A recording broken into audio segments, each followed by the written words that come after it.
hi friends welcome to SJP all in one blogs నేను మీ శిరీష గోంగూర పప్పు ఎప్పుడు ఒకే విధంగా ట్రై చేస్తున్నారా అయితే ఈసారి ఈ విధంగా ట్రై చేయండి టేస్ట్ అయితే సూపర్ గా ఉంటుంది ఇంక ఇక్కడ ఫస్ట్ అయితే కందిపప్పుని నీట్ గా 2-3 సార్లు కడిగి నీళ్ళన్నీ వంపేసుకోవాలి అలాగే గోంగూరను కూడా కడిగి పెట్టుకొని నీళ్ళన్నీ వంపేసుకొని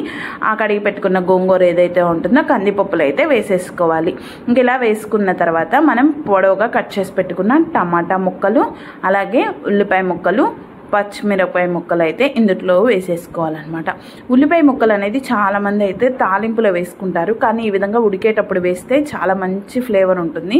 ఇంకా ఇలా పచ్చిమిరపకాయలు అనేది కూడా వేసేసుకున్న తర్వాత చిన్నులపాయ రెమ్మలు ఒక 6-7 చిన్నులపాయ రెమ్మలు ఇవి కూడా తాలింపులోనే వేస్తారు ఉడికేటప్పుడు చాలా మంది వేయరు ఒకసారి ఉడికేటప్పుడు కూడా వేసి చూడండి టేస్ట్ బాగుంటుంది ఇంకా అలా ఒక 1/2 టీ స్పూన్ మెంతులు ఒక 1/2 టీ స్పూన్ జీలకర్ర అయితే వేసేసుకొని ఒక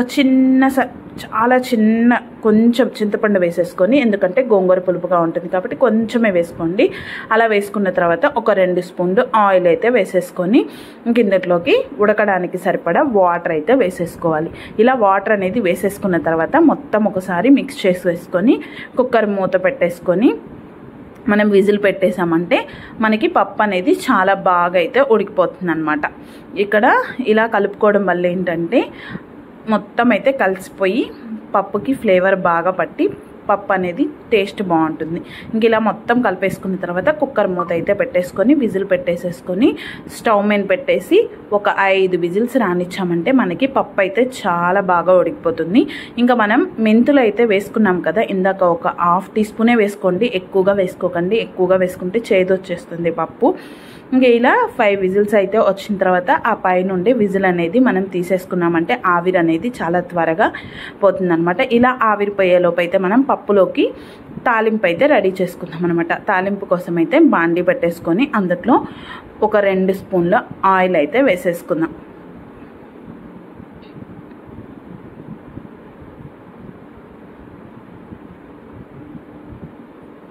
ఇలా 2 స్పూన్లు అనేది ఆయిల్ వేసుకున్న తర్వాత ఆయిల్ అనేది హీట్ ఎక్కిన తర్వాత అందులోకి ముందుగా ఎండుమిరపకాయలు అయితే వేసుకోండి ఎండుమిరపకాయలు వేయడం కొంచెం లేట్ అయిపోతుంది కాబట్టి ముందుగా అయితే ఎండుమిరపకాయలు వేసుకొని తర్వాత మనం అందులోకి పోపు గింజలు వేసుకోవాలి ఇలా పోపు గింజలు అనేది వేసుకున్న తర్వాత అందులోకి కరివేపాకు ఉంటే కరివేపాకు కొత్తిమీర అలా ఏది కావాలంటే అదైతే వేసుకోండి నేనైతే కరివేపాకు లేదని చెప్పేసి కొత్తిమీర అయితే వేసుకుంటున్నాను అనమాట ఇంక ఇలా కొత్తిమీర అనేది వేసుకున్న తర్వాత పొడవుగా కట్ చేసి పెట్టుకున్న ఉల్లిపాయ ముక్కలను అయితే వేసేసుకొని బాగా ఫ్రై చేసుకున్నామంటే మనకి పప్పులోకి మంచి ఫ్లేవర్ వస్తూ పప్పు అయితే కమ్మగా ఉంటుంది తినేటప్పుడు ఇంక ఇక్కడ మొత్తం అయితే ఫ్రై చేసుకుందాము వేసుకున్న ఉల్లిపాయలు ఇవన్నీ మొత్తం ఫ్రై అయ్యేంత వరకు ఫ్రై చేసుకొని ఇవి లో ఫ్లేమ్లో పెట్టి పప్పునైతే ఎనుపుకుందాం అనమాట ఇక్కడ పప్పు అనేది చూడండి మనకి విజిల్ తీసి ఒక 10 నిమిషాలు పక్కన పెట్టామంటే ఆవిరంతా పోతుంది మూత అనేది చాలా ఈజీగా వచ్చేస్తుంది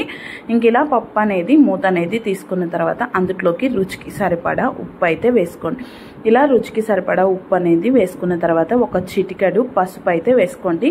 ఉప్పు అనేది ముందుగా కొంచెం వేసుకొని తర్వాత సరిపోతే చూసి అయితే వేసుకోండి ఒకేసారి ఎక్కువగా వేసుకున్నామంటే మనం తినలేము ఇంక ఇక్కడ పప్పులో చూడండి మనకి వాటర్ అనేది ఏం లేకుండా మంచిగా పప్పు మొత్తం అయితే ఉడికిపోయింది మనం కావాలంటే వాటర్ అనేది కొంచెం పప్పు అనేది వెనుపుకున్న తర్వాత వేసుకున్నామంటే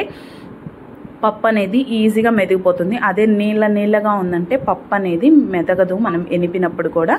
ఇంకా ఇలా పప్పు అనేది మొత్తం ఎనుపుకున్న తర్వాత తాలింపు అనేది చూడండి మనకి వేగిన తర్వాత ఆ తాలింపుని ఈ పప్పులో వేసేసుకొని బాగా కలిపేసుకొని మరొక 10 నిమిషాల పాటు స్టవ్ మీద పెట్టేసుకొని ఉడికించుకున్నామంటే పప్పు అనేది రెడీ అయిపోతుంది అనమాట మనం కొంచెం వాటర్ అనేది యాడ్ చేసుకున్నాం కాబట్టి పప్పు అనేది ఎనిపిన తర్వాత అందుకని చెప్పేసి ఒక 10 నిమిషాల పాటు స్టవ్ మీద ఉంచుకుంటే సరిపోతుంది అనమాట ఇలా ఉడికిన తర్వాత ఆఫ్ చేసుకున్నామంటే వేడి కమ్మటి గోంగూర పప్పు అయితే రెడీ అయిపోతుంది ఇందులోకి వేడి అన్నం వేసుకొని నెయ్యి వేసుకొని ఈ పప్పు వేసుకొని తింటుంటే ఫ్లేవర్ అయితే చాలా బాగుంటుంది వీడియో నచ్చినట్లయితే ప్లీజ్ సబ్స్క్రైబ్ మీరు కూడా ట్రై చేయండి